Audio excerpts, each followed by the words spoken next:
Okay, so everyone's bought tickets for a show later on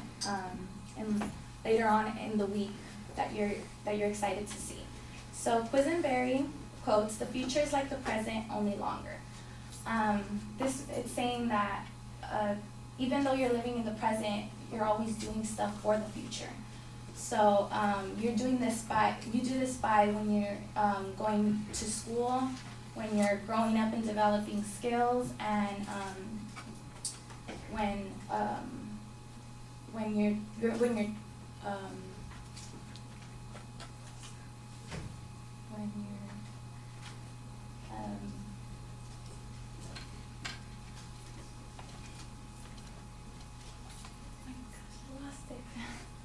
okay. Well, just go to schools. We'll just do that. The first one is because you're coming to school. So while you're coming to school to be something in the future. So for instance, me, I'm coming to school right now to be a teacher. So everything that I'm doing in the present is really for the future. I'm taking classes here, so it can prepare me to become a teacher. And the second one is that you're growing and developing skills. So right now I'm working at an elementary school, and I'm developing those skills for the future and to be able to become a teacher. And the third one is when you're making plans and you're scheduling things, for the future. So you're living in the future. You're planning everything out for the future, but you're really just in the present. So yeah, I went. So the future is like the present, only longer, because of you going to school, you developing skills by your job, and by scheduling out everything.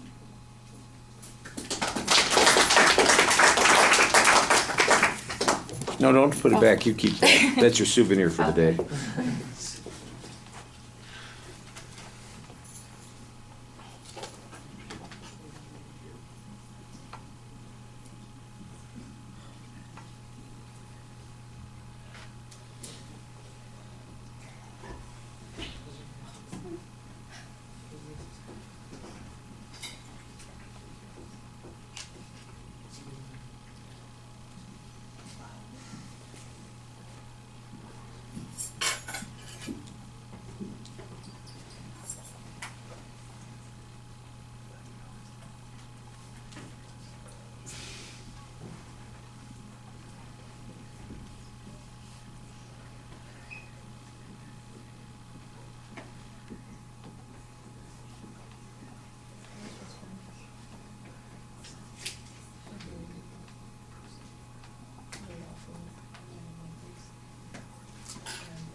All right, I thought you had a good idea for a start, a reference to something that people are anticipating and waiting for, and I think that most people can relate to that. And you have a good, clear thesis statement in the speech. Here's what I want to talk about, why that's important. And you got a little lost in your preview. You got stuck because you couldn't remember that third point. You kind of remembered it during the speech later on, which is fine. That's what you need to do in that situation. Well, I've got at least the 2 points. Let's get started with that. And then just plow on. I think you have a tendency to sort of get stuck in the moment and forget that you are speaking in front of a group of people. So just go back to what you were doing and plow on the best you can.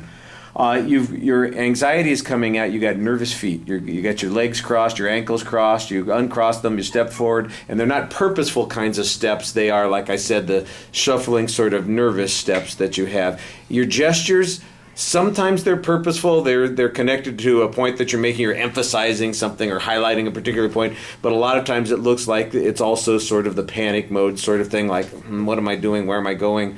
And so that's the other place where your anxiety comes out. And then the hesitations and the they build up in a couple of spots, and it breaks down your fluency. I thought you had a good, like I said, a good preview, except that you lost the one point and kind of panicked about it. There's a structure that you're talking about. You could use a little bit more detail on each of those points, but at least you're trying to say something.